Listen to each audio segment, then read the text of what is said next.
In response to photos of U.S. troops sleeping on a hard floor in an LA building, a DoD spokesperson said to Snopes that it was, quote, too dangerous for them to be moved to better accommodations, end quote. Let me be blunt. That's a lie.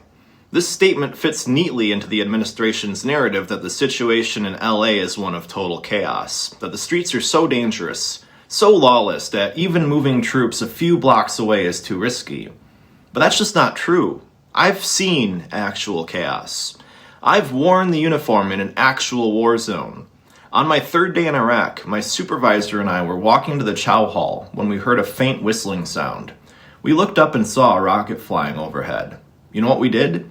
We threw on our IBA and our helmets, we got in our truck, and we raced to the command post to initiate alarm red protocols across the base, all while rockets continued to soar overhead. We didn't hunker down in a bunker because it was too dangerous to travel. We didn't sleep on the floor that night. We drove back to our modular units and slept in our bunk beds, as uncomfortable as they were. Oh, and that's just the first example of the many attacks we experienced there. So for the DoD to claim that LA is too dangerous for troops to be transported to proper sleeping quarters means it's more dangerous than a literal war zone. It's not only absurd, it's insulting.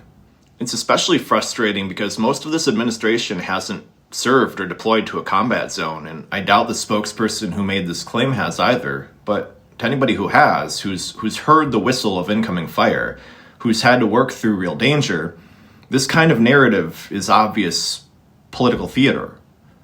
Let's call this what it is. It's a PR stunt. It's a way to justify the militarization of a domestic protest response by exaggerating the threat and downplay the optics of treating American cities like active war zones. I didn't serve the country so our government could use troops as props or pretend a protest is a battlefield. LA isn't Iraq. Let's stop pretending it is.